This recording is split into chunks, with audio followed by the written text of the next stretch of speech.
Welcome, everyone. Welcome to the Southeast Asia Energy Transition Partnerships exhibition booth, Energy Efficiency Innovation Window at the Vienna Energy Forum 2021. Hello and welcome to the UNOPS Energy Transition Partnership virtual booth. UNOPS responds to its partners' needs in the world's most challenging environments and builds foundations for countries to achieve peace and sustainable development. Energy transition is of special relevance in this regard as we see it as a driver for the country's sustainable development.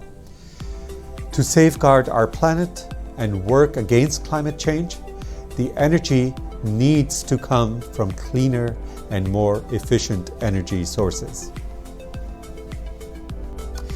In Asia in particular, we support the generation of renewable energy in remote areas of Afghanistan, Myanmar, and Pakistan. UNOPS is the fund manager for the Southeast Asia Transition Partnership and manages the partnership's secretariat. The partnership brings together governments and philanthropies to work with partner countries and supports the transition towards modern energy systems that can simultaneously ensure economic growth, energy security, and environmental sustainability. In order to meet the rapidly growing demand for energy in the region, the Energy Transition Partnership will work with governments and philanthropic organizations to accelerate the energy transition in Southeast Asia.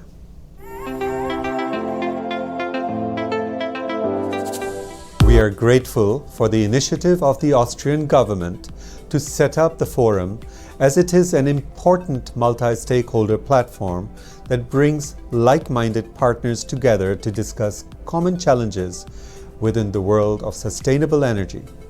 And I am pleased to see that the Southeast Asia Energy Transition Partnership is a part of this endeavor. I wish the forum every success.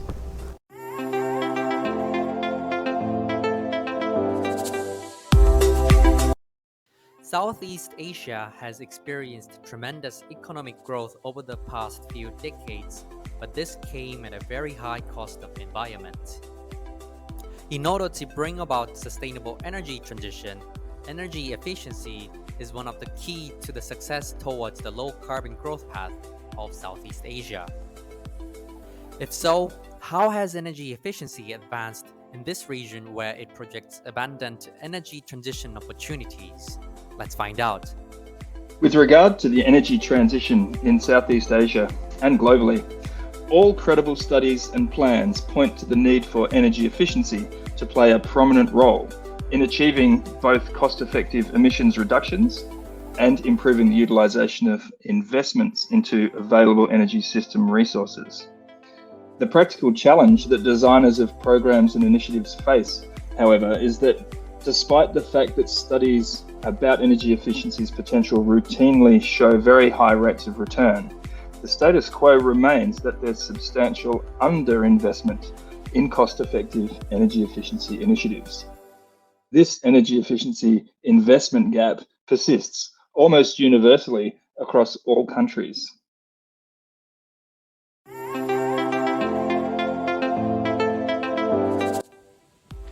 The Philippine Department of Energy is in the forefront of making energy efficiency and conservation a way of life through various plans and programs in the country.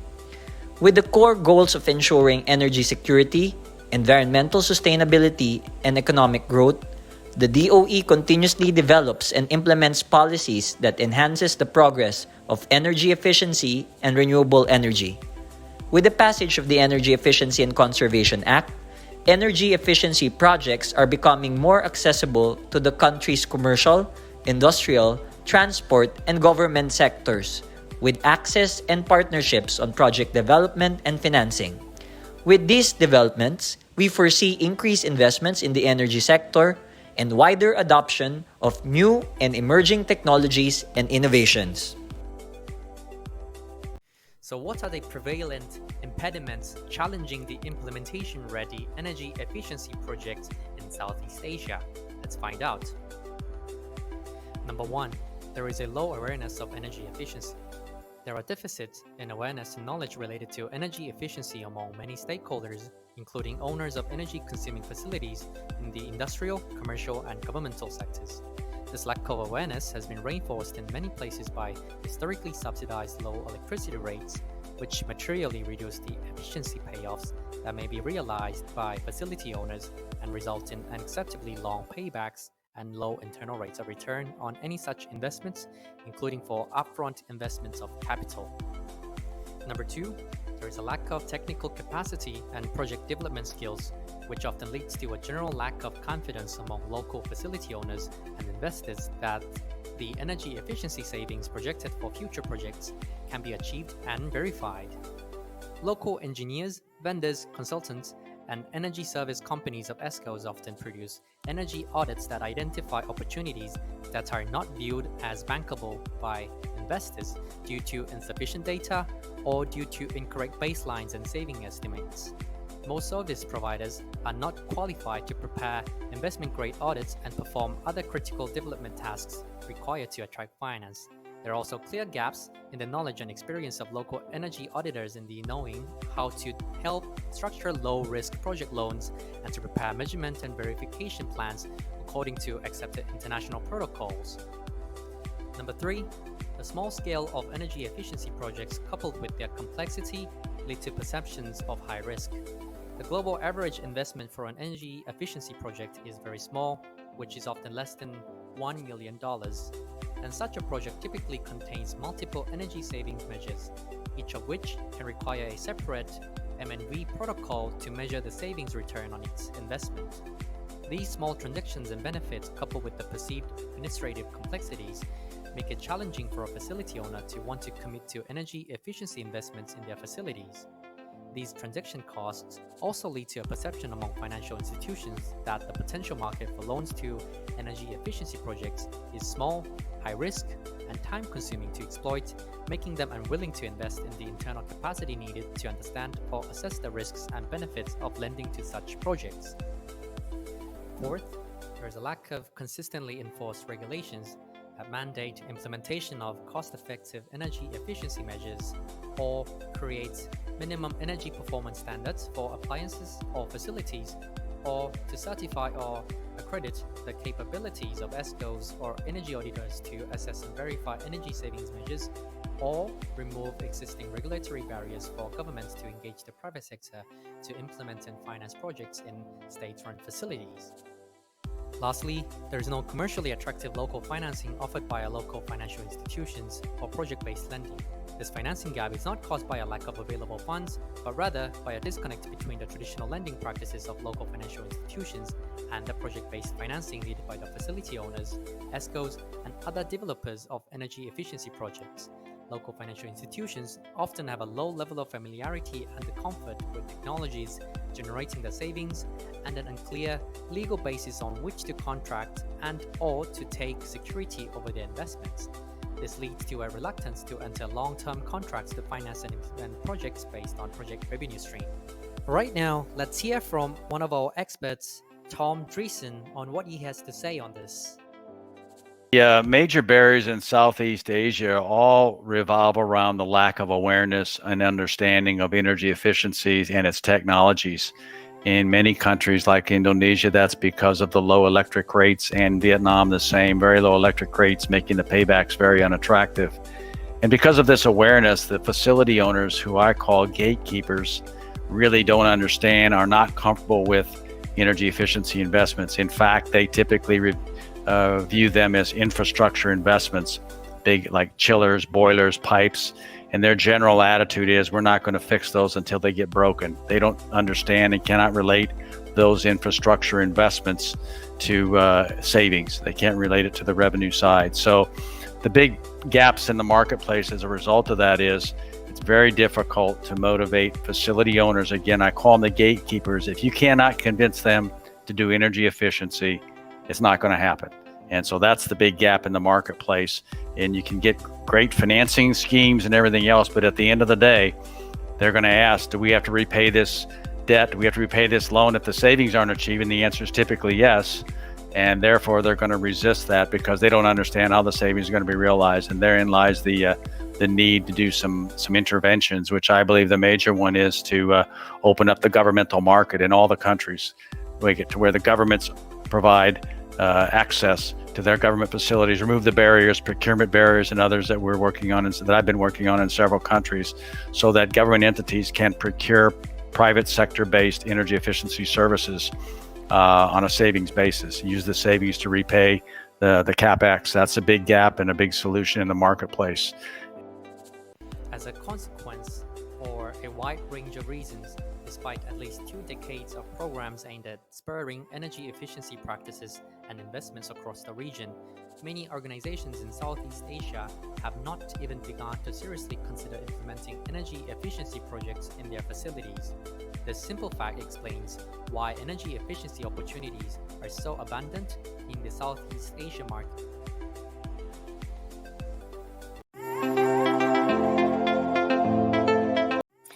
The Energy Transition Partnership is an innovative consortium of diverse funders, government donors, and philanthropic organizations that pursue the shared goal of energy transition in Southeast Asia. The funders include the government of France and the French Development Agency, United Kingdom, Germany, and Canada, and also philanthropies such as the Children's Investment Fund Foundation, IKEA Foundation, Sequoia Climate Foundation, with others. And what is new is that these diverse partners are for the first time joining strong forces and bringing their networks and governing power to focus and resolve to accelerate energy transition in the region. Energy Transition Partnership's Energy Efficiency Innovation Window provides an effective way for ETP to support promising innovative approaches with grant funding and business development support. It enables ETP to mitigate the systemic underinvestment in energy efficiency in Southeast Asia. Energy Transition Partnership's Energy Efficiency Innovation Window is launched through open calls under 3 categories of project development support, access to energy efficiency finance, and facilitation of policy implementation for energy efficiency. Under its first category, project development support provides tools and grants and support for project developers with limited capacity or experience to design bankable projects for improving efficiency of buildings and industrial facilities, including for data verification, audits, and energy conservation measures to improve the viability of energy efficiency business cases. And under its second category of energy efficiency finance, Energy Efficiency Innovation Window addresses an urgent need to create better linkages between energy efficiency projects and the investors. This can include support to bundling of similar technologies across investment opportunities, for example, for municipal lighting, retrofitting for space cooling, rooftop solar, or electric vehicle fleet conversions. The second category can also support connecting project intermediaries under Super ESCO style approaches to attract greater financial resources than what is possible through smaller ESCOs. And it can support measurement and verification of energy savings-based cash flows at project level to build confidence in the ESCO concept. And the second window can enable innovative products such as energy savings insurance or other de-risking products to help alleviate concerns regarding energy efficiency project risks. Finally, the third category enables proposals for facilitating government's policy implementation for expanding and promoting energy efficiency and for reducing the economy's carbon intensity. This can involve consulting services, mechanisms, and measures to support policy implementation. These finance mechanisms have been studied and developed and deployed in other countries. Through the Energy Efficiency Innovation Window, ETP plays its role as a facilitator of access to knowledge and exposure to energy efficiency financing mechanisms across the world, in addition to providing the sorely needed funding to get energy efficiency projects off ground. Received proposals for the energy efficiency innovation window will be reviewed by an expert committee, and grantees are selected for funding in 4 quarterly batches for a decision by the ETP's Steering Committee of Funders.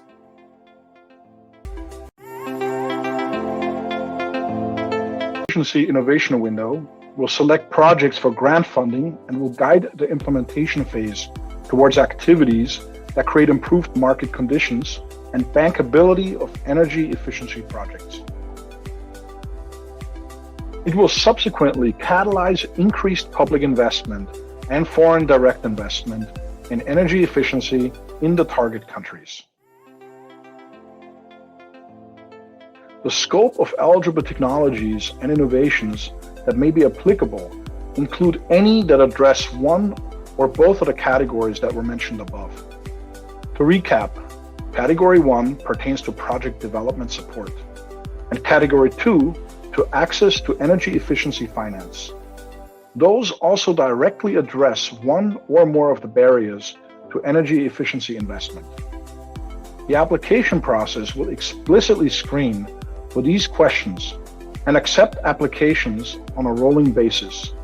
The funding determinations are made for each application against these criteria and every quarter.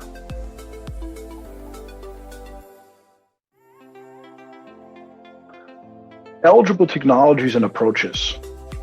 For successful applications, they must address these criteria as well as eligible technologies and interventions. Those include the following: interventions that cover energy efficiency or increase productivity in the commercial, industrial, or residential sectors. Smart metering, monitoring, and energy use information and data. Smart grid and control technologies. Residential and commercial building construction and retrofitting. Industrial energy performance, electric motors, pumps, air compressors, boilers, and so forth. Training and/or certification programs for practitioners. And lastly, approaches and support to the development of effective and innovative energy efficiency policy. And those should have the potential to inform public policy towards energy efficiency investment. The initial geographic scope of these interventions funded by the Energy Efficiency Innovation Window will be in Indonesia, the Philippines, and in Vietnam. Applications for these interventions and innovations that may be relevant across more than one country in this grouping are very much encouraged.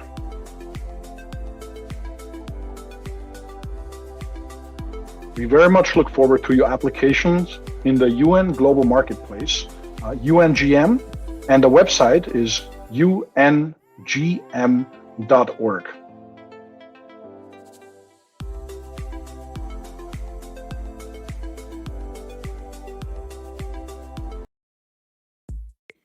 Are you interested in the work of the United Nations? Have you thought about supplying goods and services to the United Nations?